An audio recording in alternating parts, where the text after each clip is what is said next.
Hi friends, welcome back to our channel. ഇന്ന് നമ്മൾ നോക്കുന്നത് ഫസ്റ്റ് സ്റ്റാൻഡേർഡിലെ ഇംഗ്ലീഷ് യൂണിറ്റ് ടെസ്റ്റ് ക്വസ്റ്റ്യൻ പേപ്പറാണ്. ഓക്കെ കൂട്ടുകാരെ, നമുക്ക് ഫസ്റ്റ് ക്വസ്റ്റ്യൻ എന്ത് നോക്കാം. Put a tick mark against the characters in the story. Okay, ആ സ്റ്റോറിയിലെ ക്യാരക്ടേഴ്സിന് ടിക്ക് മാർക്ക് ചെയ്യാനാണ് പറഞ്ഞിട്ടുള്ളത്. Car, van, jeep, bus. അപ്പം നിങ്ങൾ പഠിച്ച സ്റ്റോറിയിലെ ക്യാരക്ടേഴ്സ് ഏതൊക്കെയാണോ ഇതിന് നിങ്ങൾ എന്ത് ചെയ്യുക, ടിക്ക് മാർക്ക് കൊടുക്കുക.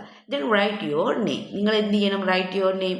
നിങ്ങളുടെ പേര് ഇവിടെ എഴുതണം അല്ലേ. ഇപ്പോൾ കൂട്ടുകാരൻ എന്ത് ചെയ്യുക, കൂട്ടുകാരുടെ പേര് എന്താണോ അതിവിടെ എഴുതുക. ദെൻ മാച്ച് ദ ഫോളോയിങ് ആണല്ലേ. Bus, car, autorickshaw, aeroplane. ഇവിടെ എവിടെയാണ് കൂട്ടുകാരെ ബസ് നോക്കൂ, എവിടെയാണ്?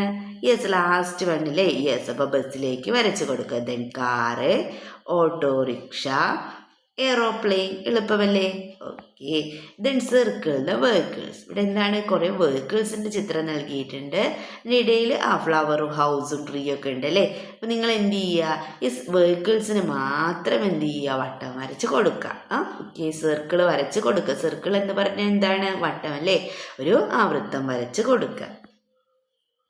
ഓക്കെ, ദെൻ നെക്സ്റ്റ് ക്വസ്റ്റ്യൻ നോക്കൂ. This is a. ഇവിടെ എന്താ കൂട്ടുകാരെ എഴുതേണ്ടത്?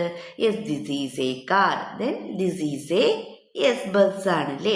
അപ്പോൾ this is a bus. Then next question എന്താണ്? Colour the picture. കൂട്ടുകാർക്ക് ഇഷ്ടപ്പെട്ടൊരു പ്രവർത്തനമാണല്ലേ. അപ്പോൾ നിങ്ങൾ എന്ത് ചെയ്യുക, ഈ കാറിന് മനോഹരമായിട്ട് എന്ത് ചെയ്യുക, നിറം നൽകുക. ഓക്കെ, അപ്പോൾ ഇത്രയും ക്വസ്റ്റ്യൻസ് ആണ് ക്വസ്റ്റ്യൻ പേപ്പറിലുള്ളത്. ഓക്കെ, നിങ്ങൾക്ക് വീഡിയോ യൂസ്ഫുൾ ആയി തോന്നുകയാണെങ്കിൽ തീർച്ചയായും ലൈക്ക് ചെയ്യുക, കമൻറ്റ് ചെയ്യുക. Okay, by.